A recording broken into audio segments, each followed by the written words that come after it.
A remote hamlet in Denmark. In a sleepy parish, the tiny picture book church of Tjæreborg and its Lutheran vicar. For 35 years, Pastor Krogager, son of a bricklayer, has looked after his few hundred parishioners on this windy backwater on the west coast of Jutland. The good life, the quiet life, though not all the time. Pastor Krogager is also the multi-millionaire responsible for Europe's biggest single independent airline. This vicar with wings owns 28 airliners, 14 of them £2 million super caravels. Certainly, you must be the richest priest in the world.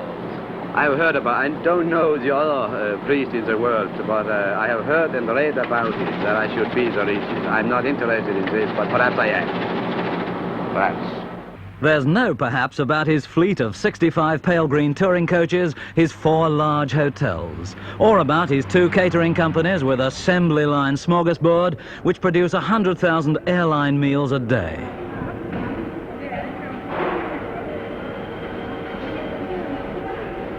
To train his pilots, he set up a school in Copenhagen where students cope with a flight simulator. He owns an insurance company and, above all, the largest travel agency in Scandinavia, as computerized as can be, which each year handles 300,000 holidaymakers. Despite all this, our 60-year-old ruffled priest still lives on his pastor's pay, though just down the road, within sound of his church bells, stands the heart of his phenomenal spare-time hobby. The travel agency is the basic of the business. We hired buses, first of all, and we found out it's better to buy buses. And then we bought buses and run now a big business in buses, a bus company. Then we started hiring aircraft, and we found out it's cheaper and a better business if we buy aircrafts. And we bought them, and we found out it's better to educate our own pilots, and we started a pilot school, and we found out it's cheaper and better in the business, and totally seen to have our own catering. But by this argument, it would be better to have your own bank, wouldn't it? It's very interesting that you say this. I have never said this before, but it is in our...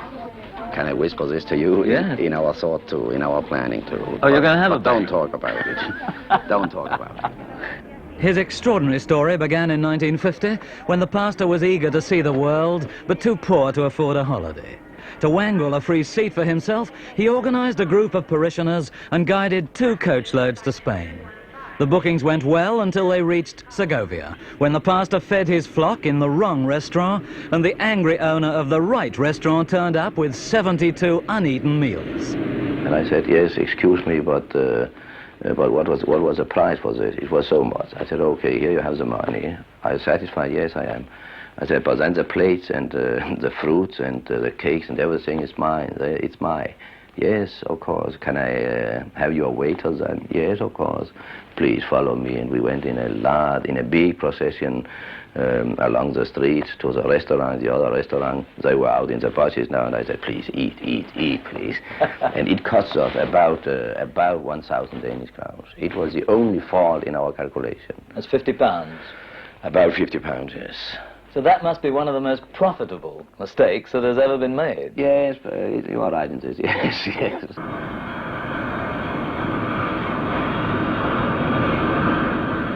So the pastor's business took off.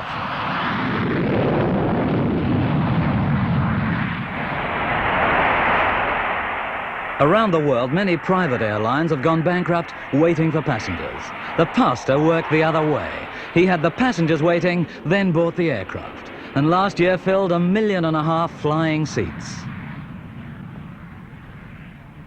His religious background proved a mixed blessing. Some customers suspected holidays organized by a clergyman meant church visits and daily prayers, though in his hands the majority believed themselves nearer to heaven. They all call me the priest. If you talk about the priest in Denmark, now the priest has done this or that, it must be the priest in Tjæreborg. It is only the fact that I am a priest here, and there's something specially in this fact that a pastor, a man of God, is running a mammon business. You see. I think that you yourself is thinking in this way, but it's a bad way. Pastor, what does your bishop feel about your phenomenal business success? I don't know, but at any rate, I know that he don't resist and has not established any resistant movement against me. How about your parishioners? How do they feel? They agree to. Now I have run this sideline, the travel agency and aircraft company now for nearly 20 years, and I think they should have complained long times ago if they meant it was necessary. You see, it seems perhaps a little naive to suggest that running 30 aircraft and a business with a turnover of £28 million is a mere hobby. Sometimes a job can be a hobby. Don't you think so? Yes, I do. I do in a way, but... And it depends, if it is a hobby or not, it cannot depend on how much we earn in this business. I earn a damn lot of money, you see, by this, but it is not a question if it is a job or a hobby or not. And these are the priest's aircraft? Yes, only some of the priest's aircraft.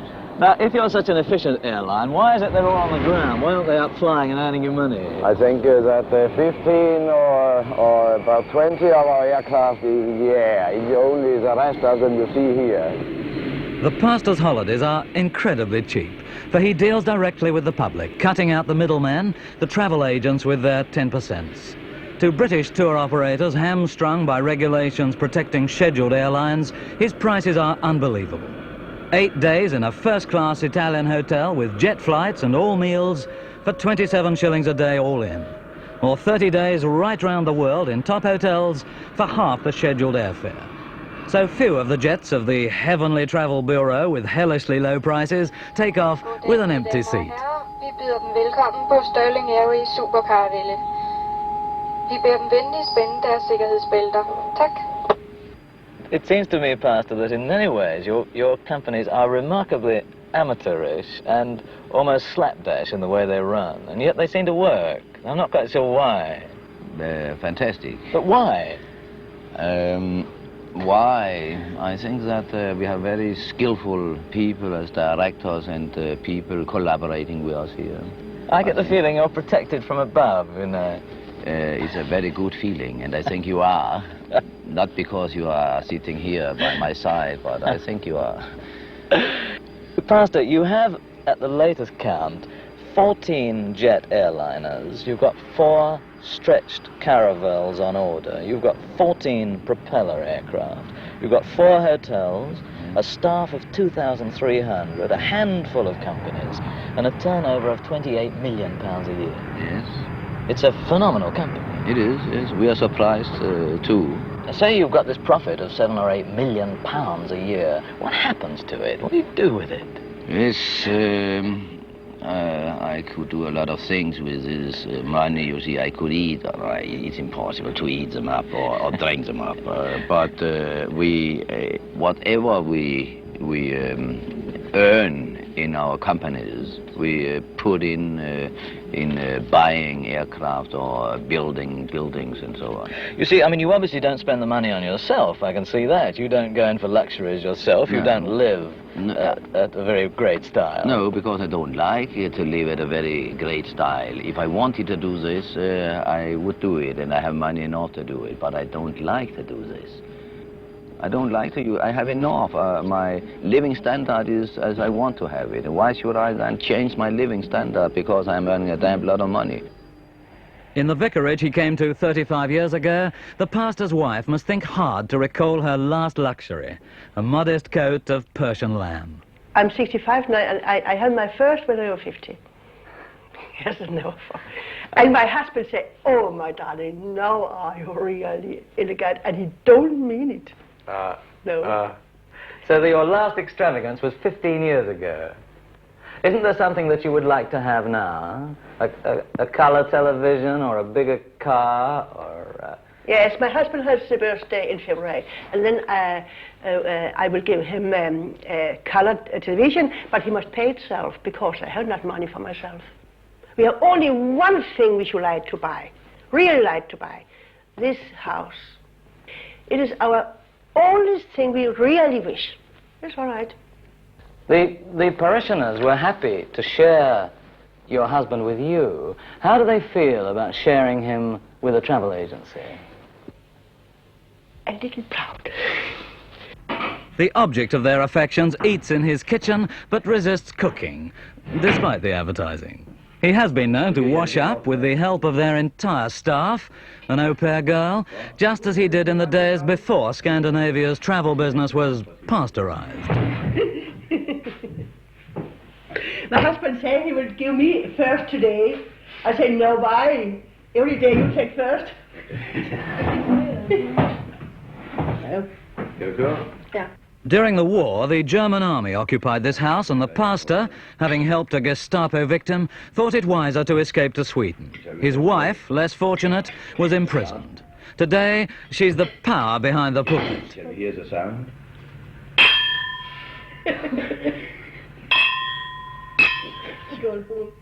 There's such a Hans Christian Andersen quality to this simple success story, this happy pilgrimage through the wartime and commercial worlds, that one forgets how easily this impish, chain-smoking clergyman might not have made it. We have a souvenir. Do you like to see it? Mm-hmm. Yes. Aha.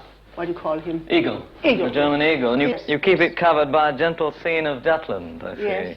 Your husband now, of course, does a lot of business with Germany. But Does this upset you? If I should answer you, that from my heart. Oh, my daughter said, when she was little, the first time we are going to Germany, she said to me, she was 5 years, you say, we was in car. My husband, my daughter say, Mama, don't we like the Germans? No. Why are we going to visit them? You see, I detect that women forget less quickly than men. I don't think so, because I have so many young friends that are dead. They have shot them. In Copenhagen, we have a little place when they have shot them. Young, wonderful boys in 22, 23. Young, wonderful boys. Took them and took with a tree and bent and duck. Perhaps men never forget. Perhaps. If international travel does create understanding, then from his remote village, the pastor's done a lot to bring nations together. People in foreign countries, they believe that Tjørborg is the capital of Denmark, or it is Denmark itself. They believe this, or they think so, because our buses are circulating all over the European routes, and they see the name on the side of our buses, and they see the name Tjørborg with big letters. And if they don't know anything about Denmark, they have a combination in their thoughts that it must be the capital of Denmark. If they could see what a tiny village it is, but how relatively insignificant it is. I think they will be very disappointed or surprised. So when they see the buses starting in the springtime, they know that now it is springtime. And Everything green is coming out. yes, and our buses has the same springtime green color. The pastor, setting up his headquarters in bleak fields a day's journey from the capital, has shown that big business can be based anywhere, need not be tied to major cities, for the telephone provides public contact that's brisk, especially when the customer's paying for the call. His clients deal only with one of 100 girls in a brave new office with frightening potential. I don't know if you know this in England, it is possible, but we have it here, and I think it's very few places in Denmark too, that we are able to control the electrical tension here. You know, sometimes it can be too much electricity in the air, but we are able to control this so that it is pleasant for our personnel. And if we should like to do it, we are really able to do it in this way. We can go to the controller and push it up so that the balance will be, I think it is more positive ions. And it means for our personnel that they will be more energetic, loaded, and they will ask about more working, something more to do. Why are we sitting here doing nothing? To me, this whole thing is sort of 1984, and it's an absolute mystery. I mean, I don't know how. What happens? I can try to demonstrate for you the screen, how the booking is going on. Yes. If you, for example, want to go to Roda, to roads. Roads, yes. Will you try to find this on the screen? Now, see the right roads, and now you have a lot of explanations. You can see the hotels, and you can say different dates of our departure. So, okay, I'll go into the Park Hotel. But in Park Hotel you have 18 places. Places. And you can see if you want a single room, EAB, a single room with a balcony and bath, we have 3 empty seats. And then we shall have your name and address, Mr. Whicker, and the address. And I decide this over the telephone? Yes. And then what happens? I just send you the money? No, not at all. Please don't send the money. Oh. But we must have your address.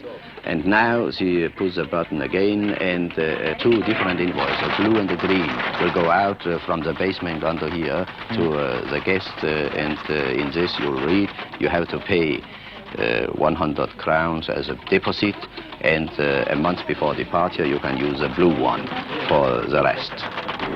Pastor, the rent you must pay for this computer is about £250,000 a year. Yes, it is. Which is £4,300 a week, or about £850 for every working day, which is a phenomenal sum. Now, does it earn its keep?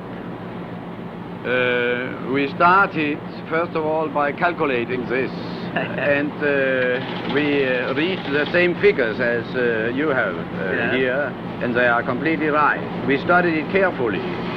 It means only that we only need to sell 16, 20 empty seats, not able to be sold in other ways.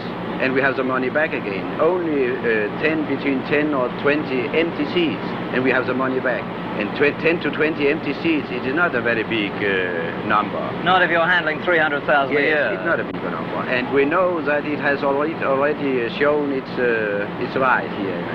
It looks like the kind of equipment that could book you a holiday on the moon. Yes, you are right. And just the table, the board where we are standing here, is exactly the same as they use in Cape Kennedy in USA when they send the rocket Apollo to the moon. Exactly the same. And it was one of the reasons why we hired this, because when the time comes, we are ready to send our guests to the moon too, of course. What sort of price? This we have calculated too. I think we'll be able to this time to make a trip to the moon with an 8-day stay in the moon, included balcony and bath and view to the earth for about 5,000 Danish crowns. That's £280 to me for a week. For a week, yes. But is it a return ticket? We cannot guarantee, you see, but our calculation is about 5,000 Danish crowns. One way? One way. That's a small snag, isn't it? Perhaps it is. The computer, linked to his offices in 4 countries, not only shows aircraft and hotel rooms available, but prints tickets, sends reminders, works away night and day, while up above, someone cares. In his cubbyhole of an office, the empire-building millionaire, Denmark's turbulent priest. I think that when you are sitting here, Mr. Whicker, you think that I am a genius man. But I have told you this before, that I think one of the reasons why we have succeeded is that I am only, and I think that you can trust me when I tell you this, but you don't believe me, I am an average man, a man from the street. I know, for example, if you ask me about Italy, I know exactly what people in Scandinavia knows about Italy. It's Rome, Forum, Romanum. It is Pisa, this Leaning tower, tower. yes, and it is a blue grotto in Capri. I think it's something like this. I know it. Yes, whatever the secret of your success, it's certainly not your publicity, which to me seems very dull and very dreary. Yes, yes, it is. But your advertising is dull. It looks like an advertisement for the post office. Yes. The reason for our success is not our advertising or our program. It's very poor and very boring. Very boring. Very but, bad pictures. But and I think the best thing for in advertising is from mouth to ear. They tell the other, you have to go with this traveling. Word of mouth, we say. Yes, I think it's the best, and it is what we are doing. You see, most travel businesses feel the need of slogans. They feel the need to have girls in bikinis on golden beaches. Yes. We we don't need this. And even if it was necessary, we wouldn't use it, because if they want to see girls in bikinis or without bikinis, they can do it if they want it. We are not interested, and we don't control this. Is this because of your religious convictions? No, not at all. I like girls with bikini and without bikinis, but I don't like to run. I know that if we are selling coal here in Denmark, most of the advertisements have a girl, a wonderful girl, for selling coal. But it is not necessary for us. I mean, it's more important than a girl in bikini. It is to show them our hotels. Doesn't your conscience ever say to you, Pastor, how dare you earn so much money? No, but sometimes my conscience, because I have a conscience, of course, sometimes my conscience says to me, perhaps, Mr. Krogager, you are working a little too much with this business here. And then I tell my conscience, be quiet, please, take it easy, because I'm sending a lot of people out in the world for being happy in holidays, and you are really a good man, or something like this, I tell my conscience. And then I myself try to divide very sharply between these two jobs, very sharply. And if, for example, if we are sitting here, even with this big business as you represent, and the telephone or a man is coming here asking me to help him in something, difficulties here in my district here. One of your parishioners? My parishioners, I have to excuse you and go, because first of all I'm pastor, and I ask you to wait, or the England to wait a little. You see, it does seem to me, Pastor, that you're a phenomenally successful businessman, and you fill your aircraft and you fill your coaches, but as a clergyman you can't even fill these pews. Who have told you this? Well, you have a congregation of 10 or 20 or 30. Yes, but it is not the same as I cannot fill the church. I can fill the church if I should like to fill the church, of course. By preaching very interesting and with jests and actuality, I should really be able to fill the church every Sunday with extra chairs. But why should I do this? But you see, as a businessman, you are remarkable. As a clergyman, if your congregation is any criterion, you're just another clergyman. Yes, perhaps you are right. Nevertheless, I think really as a clergyman I'm remarkable too, because I'm able to do it. Be sure of this. I can do it. I can fill the church. I can make a religious movement all over Western Jutland, spread to England and Germany. Why should I do it? Only for myself. I'll not waste a minute for this. But I'm working here in the Christianity. It is a question about God and his work and not my work. It might be that the product you are selling here is less popular than the product you sell in your agency up the road. Sure, it has never been popular. It has never been popular. From the start, the word of Christ wasn't popular. They killed him, I remember. Is it right? I'm thinking that It's been said that there is as much chance of a camel passing through the eye of a needle as for a rich man to enter the kingdom of heaven. Now, you're a very rich man. I'm a very rich man, and therefore, you see, it can be it not only can be, but it is really very, very difficult for a man going through the eye of the needle. Not only for the rich man, but for everybody.